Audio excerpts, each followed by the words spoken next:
नमस्कार, मैं हर्ष भारती स्वागत करती हूँ आपका आज की क्लास में, जहां हम चर्चा कर रहे हैं शिक्षण प्रभावक तत्व में सहायक सामग्री की।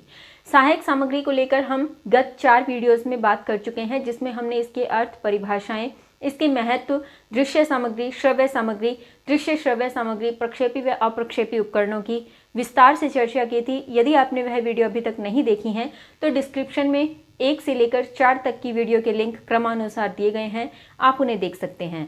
आज यह इसका अंतिम भाग है, जिसमें हम चर्चा करेंगे क्रियात्मक व प्रयोगात्मक सामग्री की।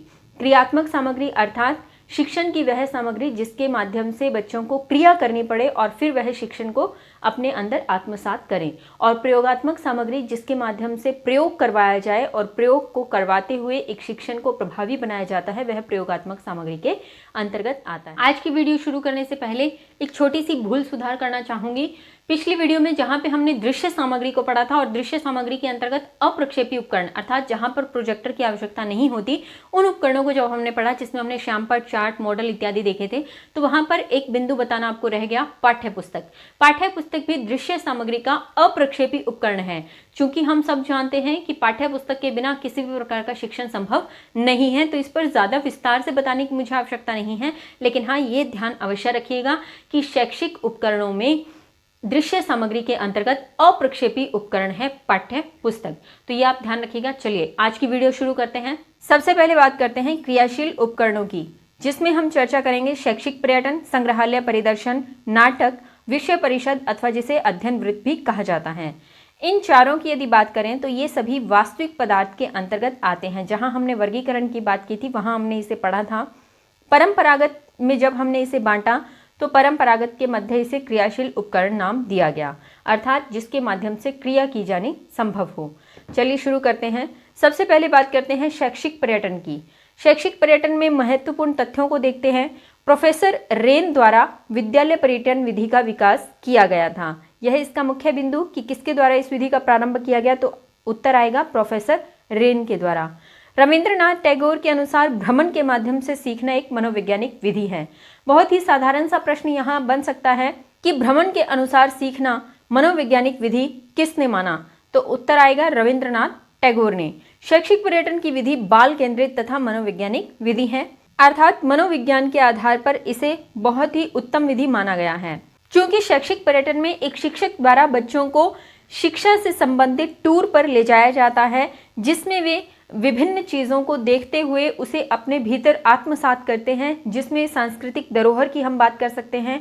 जो हमारे पुरानी इमारतें, किले, गढ़ इत्यादि हैं, उनका यदि भ्रमण बच्चों को करवाया जाए तो वे बहुत ही रुचिपूर्वक उसे देखेंगे। मनोरंजन के साथ उनकी शिक्षा का उद्देश्य भी पूर्ण हो जाएगा। यहाँ पर चित्र के माध्यम से दिखाई गई सांस्कृतिक धरोहरों का एक नमूना मात्र है, जिन्हें प्रत्यक्ष देखने पर विद्यार्थियों द्वारा इससे संबंधित ज्ञान को आत्मसात किया जा सकता है।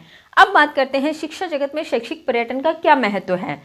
इसमें छात्रों द्वारा खुले वातावरण में शिक्षा संबंधी व्यक्तिगत अनुभव संभव होता है। जब छात्र एक खुले वातावरण में जाएंगे, शिक्षा को ग्रहण करने के लिए मनोरंजन का माध्यम लेकर जाएंगे, तो वहां पर वे व्यक्तिगत अनुभव कर पाएंगे, यह निश्चित है।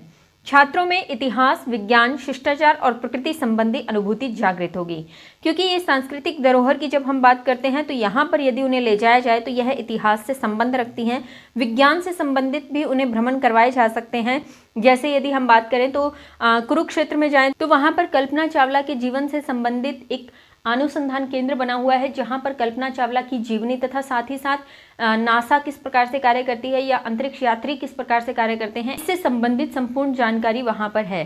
तो यदि बच्चों को वहां का भ्रमण करवाया जाए तो विज्ञान संबंधी नवीन तथ्यों को जान पाएंगे। शिष्टाचार और प्रकृति की जब हम बात करते हैं तो जब छात्रों को शिक्षा से संबंधित टूर पर ले जाया जाएगा तो निश्चित रूप से वे प्रकृति के बहुत नजदीक जाएंगे और प्रकृति का अनुभव वे स्वयं प्रत्यक्ष रूप से कर पाएंगे। और शिष्टाचार संबंधी गुणों का भी उनमें समावेश होगा। चूंकि वे बाहर जा रहे हैं तो एक शिक्षक द्वारा उन्हें बात बात पर समझाया जाता है कि तुम्हें ऐसे नहीं करना है, ऐसे करना है, या किस प्रकार से किसी से बात करनी है, किस प्रकार से अपने आप को सभी के समक्ष प्रस्तुत करना है। फिर बात करें तो छात्रों में समन्वय की भावना का विकास होता है। जब एक दल मिल करके शैक्षिक टूर पर जाता है तो उनमें आपसी मेलजोल और भाईचारे की भावना प्रबल होती है। फिर बात करते हैं सुनियोजित भ्रमण शैक्षिक उद्देश्यों की पूर्ति में सहायक होता है। अर्थात किसी भी भ्रमण पर एक शिक्षक द्वारा यदि ले जाया जाए तो वह सुनियोजित होना चाहिए। ऐसे नहीं कि आज कोई टॉपिक पढ़ाना है और तुरंत कक्ष में कहा कि चलिए चलते हैं, तो ये संभव नहीं है और ना ही ऐसा उचित है। तो इसके लिए क्या आवश्यक है कि एक सुनियोजित तरीके से भ्रमण का पूरा प्रारूप बनाया जाए और उस प्रारूप के माध्यम से वह भ्रमण करवाते हुए शिक्षा प्रदान की जाए, तो वह शैक्षिक उद्देश्यों की पूर्ति में भी सहायक सिद्ध होता है।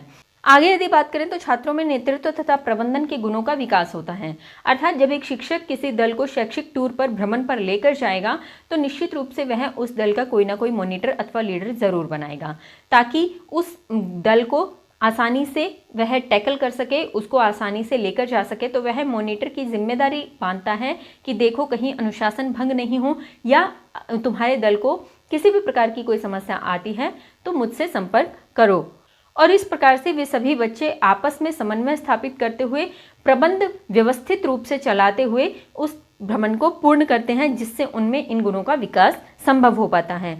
छात्रों में निरीक्षण शक्ति का विकास होता है। जब छात्रों का एक दल शैक्षिक टूर पर प्रत्यक्ष रूप से किसी भी चीज़ का अनुकरण करता है, अनुभव करता है, तो कहीं ना कहीं उनके भीतर निरीक्षण शक्ति अवश्य ही जागृत होती है। छात्रों को आनंद में अधिगम की प्राप्ति होती है। इसमें कोई दो राय नहीं कि यदि छात्रों को कक्ष की बजाय बाहर ले जाकर पढ़ाया जाएगा तो उन्हें आनंद की प्राप्ति होगी। चलिए आगे बात करते हैं संग्रहालय परिदर्शन। संग्रहालय जिसे हम म्यूजियम कहते हैं, म्यूजियम का अवलोकन यदि छात्रों को करवाया जाता है तो उसके माध्यम से भी छात्र बहुत कुछ सीख सकते हैं, बहुत ज्ञान को अपने भीतर धारण कर सकते हैं। सबसे पहले इसके महत्वपूर्ण तथ्यों पर चलते हैं। डॉक्टर सैमुअल जॉनसन के अनुसार संग्रहालय विद्वतापूर्ण जिज्ञासाओं का संग्रह है। यानी सैमुअल जॉनसन क्या मानते हैं, इनका कहना है कि कोई भी संग्रहालय है, कोई भी म्यूजियम है, वह विद्वतापूर्ण अर्थात जानकारी का भंडार और जिज्ञासाओं का संग्रह है, कि वहां पर जाने के पश्चात छात्रों के भीतर जिज्ञासाओं का प्रबल आवेश जो है उमड़ता है और वे नई नई चीज़ों को समझने और सीखने के लिए प्रेरित होते हैं। आगे बात करें तो समाज की सेवा व विकास के लिए इन्हें खोला जाता है, ताकि कहीं ना कहीं पुरानी जो हमारी परंपरा है, पुराने जो हमारे इतिहास से संबंधित जो महत्वपूर्ण तथ्य हैं उन्हें सुरक्षित रखा जा सके और उनका दिनों दिन विकास किया जा सके। समाज को उस पुराने इतिहास से जोड़ करके समाज का भी आगे विकास संभव किया जा सके। इनमें मानव व पर्यावरण की विरासतों का संरक्षण किया जाता है।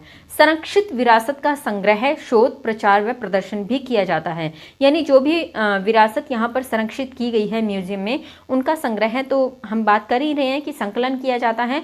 और शोध, यहाँ पर यदि हम बात करें तो कोई भी एक PhD होल्डर है, वह यदि रिसर्च करता है पुराने ऐतिहासिक से संबंधित किन्हीं तथ्यों की, तो वह उस पर शोध भी कर सकता है और इनका प्रचार व प्रदर्शन भी किया जाता है, ताकि ज़्यादा से ज़्यादा आम जन को विरासत से जोड़ा जा सके।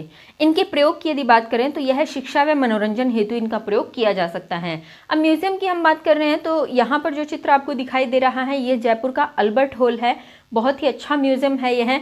इससे आगे यदि बात करें तो कुरुक्षेत्र में महाभारत की, हम सब जानते हैं महाभारत कुरुक्षेत्र में हुई थी, तो महाभारत से संबंधित वहाँ पर एक म्यूजियम है जिसका नाम है कृष्ण संग्रहालय। और इस म्यूजियम में महाभारत से संबंधित प्रत्येक वह चित्र एक दृश्यांकन के रूप में अवलोकित है, जिसके माध्यम से पूरी की पूरी महाभारत की कथा को समझा जा सकता है और बच्चों को समझाया जा सकता है। जैसे आप इस चित्र में इस समय देख पा रहे हैं कि श्री कृष्ण अर्जुन को उपदेश दे रहे हैं। दूसरे चित्र में यदि देख पा रहे हैं तो भीष्म पितामह तीरों पर लेटे हुए हैं। तो यदि आप एक बच्चे को सिर्फ पुस्तक पढ़ा करके बताते हैं कि भीष्म पितामह इस प्रकार से तीरों पर लेटे थे, तो उनके मन में बड़ी जिज्ञासा होती है। बजाय इसके यदि इस संग्रहालय में ले जाकर यदि उन्हें भ्रमण करवाया जाए तो वे पूरी महाभारत कथा को कहीं ना कहीं अपने भीतर बहुत जल्दी समावेशित कर सकते हैं, बहुत जल्दी उसको आत्मसात कर सकते हैं। अब बात करते हैं शिक्षा जगत में संग्रहालय का महत्व। देखिए, हमने बात की थी शैक्षिक पर्यटन की, तो शैक्षिक पर्यटन भी जा करके प्रत्यक्ष अनुभव करना था और यहाँ संग्रहालय में भी जाकर के ही प्रत्यक्ष अनुभव होता है। अंतर सिर्फ इतना है कि शैक्षिक पर्यटन में किसी भी प्रकार का शैक्षिक भ्रमण किया जाता है, कोई गढ़ है, कोई किला है, कोई इमारत है या किसी प्रकार का अन्य जो मंदिर, मस्जिद, गुरुद्वारे इत्यादि प्राचीन धरोहर के पास यदि जाया जाए तो वह शैक्षिक पर्यटन के भीतर शामिल होते हैं। विपरीत इसके संग्रहालय केवल एक म्यूजियम तक सीमित, जिसे हम कह सकते हैं कि किसी भी प्रकार के ऐसे संग्रहालय, ऐसे म्यूजियम जहां पर प्राचीन विरासत को संरक्षित किया जाता है, जिन पर शोध, प्रचार अथवा प्रदर्शन किया जाता है, उनका अवलोकन यदि बच्चों को करवाया जाए तो वह संग्रहालय के अंतर्गत आते हैं। लेकिन कहीं ना कहीं इनमें बहुत समानता है कि यहाँ पर जाकर के प्रत्यक्ष अनुभव किया जाता है और बच्चों का उसी प्रकार से एक शैक्षिक टूर रहता है, एक भ्रमण का पूरा सुनियोजित कार्यक्रम रहता है।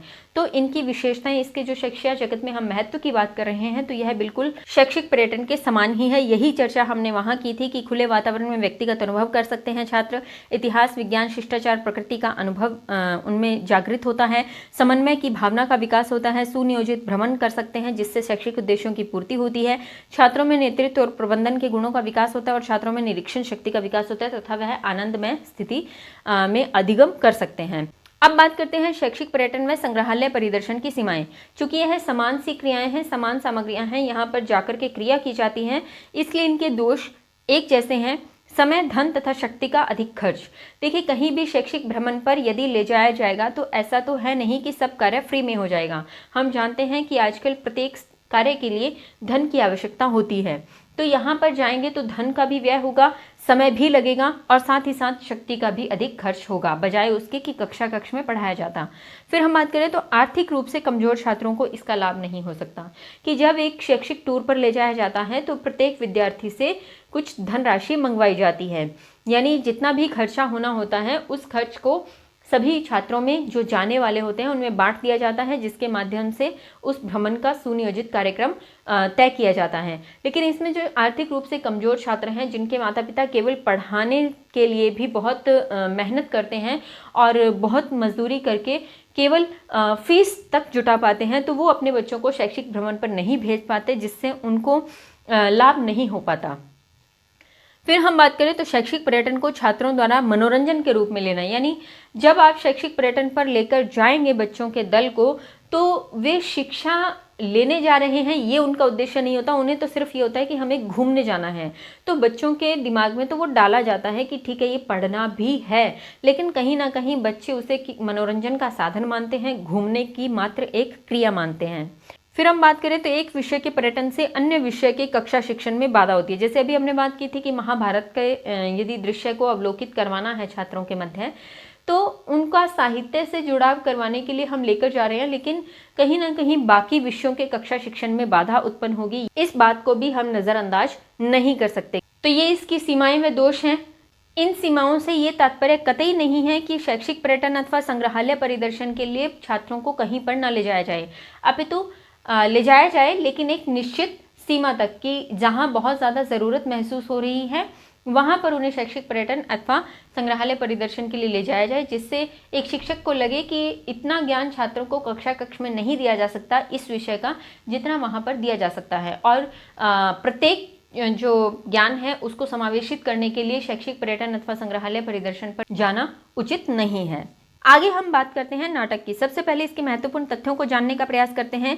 यह काव्य और गद्य का एक रूप है। काव्य अर्थात जिसे पद्य का स्वरूप आप कह सकते हैं, कविता का स्वरूप आप कह सकते हैं, तो साहित्य है यह पूरा का पूरा। भरत मुनि का नाट्य शास्त्र इस विषय का सबसे प्राचीन ग्रंथ माना जाता है। यानी नाट्य शास्त्र या नाटक की बात जब हम कर रहे हैं तो नाट्य शास्त्र एक ग्रंथ है जो भरत मुनि के द्वारा लिखित है। यह सबसे प्राचीन ग्रंथ है इस विधा का। नाट्य शास्त्र में लोक चेतना को नाटक के लेखन और मंचन की मूल प्रेरणा माना गया है। यानी कोई भी नाटक है उसका लेखन किस प्रकार से किया जाए, मंचन किस प्रकार से किया जाए, तो उसकी प्रेरणा पूर्ण रूप से हमें नाट्य शास्त्र से मिल सकती है। यहाँ जिस प्रकार से आप चित्रों में देख पा रहे हैं, पहले चित्र में मुखौटा दिखाया गया है। नाटक क्या है? नाटक में जो पात्र किरदार निभा रहे हैं वे पात्र किसी ना किसी का मुखौटा अपने ऊपर धारण कर रहे हैं, तभी वे उस नाटक को रूपांतरित करते हैं। तो मुखौटे का एक नाटक में होना बहुत ही आवश्यक है। ये नहीं कि ये जो मुखौटा आपको दिखाया गया इसको मुंह पर लगाना है। मुखौटे से तात्पर्य यहाँ पर कि किसी किरदार को अपने अंदर समावेशित कर लेना और उस किरदार की पूर्ण भूमिका अदा करना। जैसे भी मान लीजिए रामलीला हम सब ने देखी है, तो रामलीला में क्या है कि लक्ष्मण, परशुराम, राम, सीता इत्यादि ये सब क्या है, उस किरदार को पूर्ण करने के लिए वैसा बनने का प्रयास करते हैं। तो ये क्या है, एक प्रकार का मुखौटा धारण करते हैं। नीचे आप देख पा रहे हैं कि कुछ विद्यालयी बच्चे हैं जो एक सामाजिक रूढ़िवादिता को दूर करने के लिए एक नाटक के माध्यम से संदेश देने का प्रयास कर रहे हैं। आगे बात करते हैं शिक्षा जगत में नाटक के महत्व की। मौखिक वाचन व लेखन शक्ति का विकास। अर्थात जब एक बच्चों के द्वारा नाटक प्रस्तुत किया जाता है तो उनकी मौखिक अभिव्यक्ति परिलक्षित होती है, परिमार्जित होती है, शोधित होती है और लेखन शक्ति का भी कहीं ना कहीं उनमें विकास होता है। क्योंकि वे इतने वाक्यों को बोलेंगे, इतने वे किरदार निभाएंगे तो कहीं ना कहीं उनकी शब्दावली का भंडारण होगा और जब शब्दावली का भंडारण होता है तो लेखन शक्ति का विकास निश्चित रूप से होता है। भावनाओं का उदात्तीकरण और उनका व्यक्तित्व निर्माण में सहयोग। जब एक नाटक का किरदार निभाया जाता है किसी छात्र के द्वारा, किसी भी व्यक्ति के द्वारा, तो उस किरदार को निभाते समय उसकी भावनाओं को अपने ऊपर धारण किया जाता है। तो कहीं ना कहीं भावनाओं का उदात्तीकरण यहाँ पर एक बच्चे में होता है और उसी भावनाओं के उदात्तीकरण के माध्यम से उसके व्यक्तित्व का निर्माण भी संभव हो पाता है, उसके व्यक्तित्व के निर्माण में और निखार आता है। छात्रों में जीवन जगत व साहित्य के प्रति नवीन सौंदर्य की अनुभूति जागृत होती है। यानी जितना ये संपूर्ण जीव जगत है उसके प्रति वह साहित्य किस प्रकार का रहा, उसके प्रति नवीन सौंदर्य उनके भीतर जागृत होता है। उसकी अनुभूति वे करते हैं कि किस प्रकार से एक जीवन जगत को जिया जाता है, किस प्रकार से इसका सौंदर्य निखर के आता है, तो उसका अनुभव भी बच्चे अपने भीतर धारण करते हैं। छात्रों में नैतिक मूल्यों के विस्तार से वैश्विक मूल्यों का निर्माण संभव होता है। जब एक नाटक बच्चों के द्वारा निभाया जाता है तो उनमें नैतिक मूल्यों का निर्माण होता है, क्योंकि उन्हें बताया जाता है कि किस प्रकार से नाटक को निभाना है, किस प्रकार से उठना है, बैठना है, बोलना है, किस प्रकार से प्रतिक्रिया देनी है। तो ये सब चीज़ें किस में आती हैं, नैतिक मूल्य के अंतर्गत आती हैं। और जब छात्रों में नैतिक मूल्यों का विकास होता है तो कहीं ना कहीं वे वैश्विक मूल्यों में अपने आप स्थानांतरित हो जाते हैं, रूपांतरित हो जाते हैं। फिर हम बात करें तो जीवन दर्शन के प्रति तार्किक विकास उनके भीतर जागृत होता है। यानी जो भी जीवन जगत में वे कर रहे हैं, वे सीख रहे हैं, क्यों कर रहे हैं, क्यों सीख रहे हैं, इससे संबंधित तार्किक रूप से वे इस ज्ञान को अपने भीतर धारण करने का प्रयास करते हैं। रचनात्मक और सृजनात्मक प्रतिभा का विकास होता है। जब मौखिक व लेखन की हमने बात की थी तो ये कहीं ना कहीं सृजन के अंतर्गत शामिल होते हैं। रचनात्मकता उनके भीतर जागृत होती है जिसके माध्यम से वे अपने व्यक्तित्व को और अधिक निखार सकते हैं। कल्पना लोक को तर्क संगत आधार पर रूपाकार करने की क्षमता का उनमें विकास होता है। यानी जो वो नाटक निभा रहे हैं वो पहले कल्पना कर रहे हैं कि इस प्रकार की परिस्थिति रही होगी, इस प्रकार से उन्हें निभाना है, इस प्रकार से उन्हें यहाँ पर आवेश में आना है, इस प्रकार से उन्हें विनम्रता धारण करनी है, इस प्रकार से उन्हें जो है रूढ़िवादिता को दूर करने के लिए अपने भावों को उजागर करना है। तो ये सब क्या है, ये कल्पना लोक का एक तरीका है। और इस कल्पना लोक को तर्क संगत आधार पर, कि तर्क क्या हो सकते हैं, क्यों हमें आवेश में आना है, क्यों हमें रूढ़िवादिता को दूर करने का प्रयास करना है, क्यों हमें इस परिस्थिति में विनम्र रहना है, तो वे तर्क करते हैं। तर्क वितर्क के माध्यम से स्वयं को परिस्थापित करते हैं और उसी आधार पर उसे रूपाकार करने की, यानी उसको कल्पना लोक को आकार देने की क्षमता का उनमें विकास होता है। तो ये थे शिक्षा जगत में नाटक के महत्व। आगे बात करते हैं अध्ययन वृत्त या विषय परिषद की। यह ज़्यादा बड़ा टॉपिक नहीं है, इसे सामान्य शब्दों में इस प्रकार से समझा जा सकता है जैसे हमने अपने विद्यार्थी काल में देखा था और आज भी हम देखते हैं कि किसी एक विषय पर चर्चा करने के लिए एक समूह का निर्माण किया जाता है, समूह परिचर्चा संभव होती है। यानी वह छोटा समूह जो किसी भी विषय या प्रकरण पर विशेष चर्चा के लिए एकत्रित किया जाए तो वह अध्ययन वृत्त या विषय परिषद कहलाता है। अध्ययन वृत्त, अध्ययन यानी अध्ययन करने के लिए, वृत्त यानी गोला बनाया गया, गोला बनाया गया अर्थात एक समूह बनाया गया, एक ग्रुप का निर्माण किया गया जो मिल करके किसी विषय को या प्रकरण को समझने का, उस पर बोलने का, अपने तर्क वितर्क करने का प्रयास करते हैं, जिसके माध्यम से उस विषय का एक निष्कर्ष, एक निचोड़, एक प्रकरण को समझ करके आत्मसात किया जाता है छात्रों के द्वारा। तो यह अध्ययन वृत्त या विषय परिषद कहलाता है। चूंकि इसके लिए एक ग्रुप बनाया जाता है जिसमें बच्चों को आपस में आकर के एकत्रित होना पड़ता है और वहाँ पर बोलना पड़ता है, समझना पड़ता है एक दूसरे की बात को, क्रिया की जा रही है, इसलिए यह क्रियाशील उपकरण के अंतर्गत आते हैं। आगे हम बात करते हैं प्रयोगात्मक उपकरणों की। प्रयोगात्मक उपकरणों में हम दो प्रकार के उपकरणों की बात करेंगे, अनुरेखन तालिका अर्थात ट्रेसिंग टेबल और थ्योडलाइट। इन दोनों की यदि बात करें तो ये वास्तविक पदार्थ हैं। और शैक्षिक प्रौद्योगिकी की यदि बात करते हैं तो शैक्षिक प्रौद्योगिकी में कठोर शिल्प के अंतर्गत इन्हें रखा जाता है। चूंकि इसके माध्यम से शिक्षण करवाने के लिए प्रोजेक्टर की उपकरण की आवश्यकता होती है, इसलिए यह कठोर शिल्प के अंतर्गत आया। विषय संबंधी कोई भी प्रयोग किया जाए या किसी भी प्रकार का सर्वेक्षण कार्य जहां पर संभव करने की बात आए तो वे प्रयोगात्मक सामग्री के अंतर्गत आते हैं। आइए विस्तार से चर्चा करते हैं। सबसे पहले बात करते हैं अनुरेखन तालिका की या ट्रेसिंग टेबल की। एक तरफ आप जो ये व्हाइट बोर्ड देख रहे हैं ये है ट्रेसिंग टेबल। इसके नीचे की तरफ लाइट लगी हुई है और उस लाइट के माध्यम से क्या है कि इस पूरे आवरण पर जो है रोशनी डाली जाती है और इसके ऊपर क्रियाएं की जाती हैं। इसको आप एक बड़े सामान्य तरीके से समझने का प्रयास करें। ट्रेस करना। इसे समझने के लिए मैं आपको आपके बाल्यकाल में लेकर चलती हूँ। हम सब ने वह क्रिया की हुई है कि जब एक पुस्तक के चित्र को एक कॉपी के पेज पर जब हम उतारना चाहते थे तो हम क्या करते थे, उस कॉपी के पेज को अपने सिर पर रगड़ते थे और फिर उस पर चित्र बहुत जल्दी छापने का प्रयास करते थे, क्योंकि उस पेज को हम क्या करते थे, बुक पर रख देते थे और फिर वो दिखाई देने लगता। क्यों?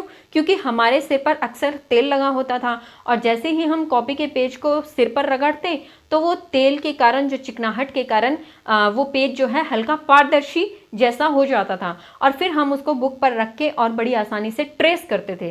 तो जो पीछे की चीज़ को ऊपर पारदर्शी स्वरूप में लाते हुए छापने की क्रिया थी, यही ट्रेसिंग कहलाती है। बस इसका आज का स्वरूप बदल गया है, हम ये कह सकते हैं।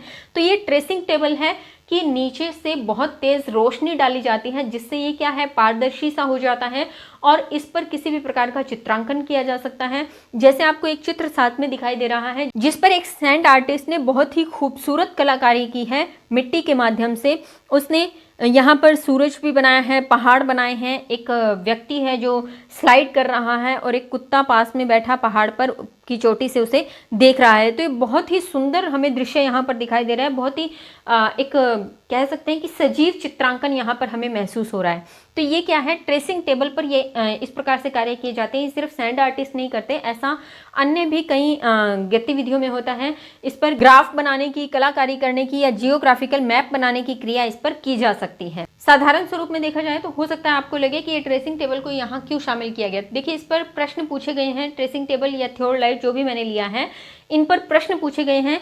ज़्यादा डीप प्रश्न तो नहीं आए हैं, सिर्फ इतना पूछा गया है कि ट्रेसिंग टेबल या थियोडलाइट किस प्रकार की शिक्षण सामग्री है। तो यहाँ पर हमें ये ध्यान रखना है, ये प्रयोगात्मक शिक्षण सामग्री है। जैसे हम आगे बात करते हैं थियोडलाइट की, ये इस समय आपको थियोडलाइट दिखाई दे रही है। ऐसा अक्सर आपने कहीं ना कहीं अपने आसपास देखा होगा, जहाँ पर रोड बनाई जाती है, किसी प्रकार का इंजीनियर जब कोई कार्य कर रहा है तो वहाँ पर आपने इस उपकरण को कभी ना कभी देखा होगा। इसके माध्यम से एक लेवल चेक किया जाता है, एक पूरा का पूरा खांचा तैयार किया जाता है कि किस प्रकार से कहाँ पर व्यवस्था को बिठाना है, किस प्रकार से उसको सीधा करना है, किस प्रकार से समतल भूमि पर या पहाड़ी जो इलाका है उस पर निर्माण कार्य किया जा सकता है। अब इसकी बात करें तो आप कहेंगे कि बच्चों को इसका क्या काम। माना कि बच्चों को इसका कोई काम नहीं, लेकिन शिक्षण सिर्फ बच्चों की छोटी कक्षा तक ही सीमित नहीं है। जहां पर भी किसी भी प्रकार का कोर्स किया जा रहा है तो वो शिक्षण है। अब आप बात करें कि जब छात्र इंजीनियरिंग करेंगे तो इंजीनियरिंग करते समय वे इस प्रकार के उपकरणों के माध्यम से अपने कोर्स को पूरा करते हैं, वे सीखने का प्रयास करते हैं। तो कहीं ना कहीं ये एक शैक्षिक उपकरण के अंतर्गत भी शामिल होता है। तो इससे ज़्यादा डीप प्रश्न नहीं आते, मैं पहले भी कह चुकी हूँ। इससे मात्र इतने ही आपको याद करना है कि थियोडलाइट या अनुरेखण तालिका अर्थात ट्रेसिंग टेबल किस प्रकार के उपकरण है, किस प्रकार की सामग्री है। तो आपको ध्यान रखना है, ये प्रयोगात्मक सामग्री के अंतर्गत आते हैं जिसके माध्यम से शिक्षण को करवाया जाता है। तो ये थी शिक्षण के अंतर्गत प्रयोग की जाने वाली क्रियात्मक व प्रयोगात्मक सामग्री। आशा करती हूँ आपको यह वीडियो पसंद आई होगी। यदि आपको पसंद आई हो तो इसे लाइक और शेयर ज़रूर कीजिए। साथ ही साथ कमेंट के माध्यम से अपने विचारों को साझा ज़रूर करें। मिलते हैं अगली वीडियो में एक नए टॉपिक के साथ। तब तक के लिए स्वस्थ रहिए, मस्त रहिए, पढ़ते और पढ़ाते रहिए। धन्यवाद। जय हिंद, जय भारत।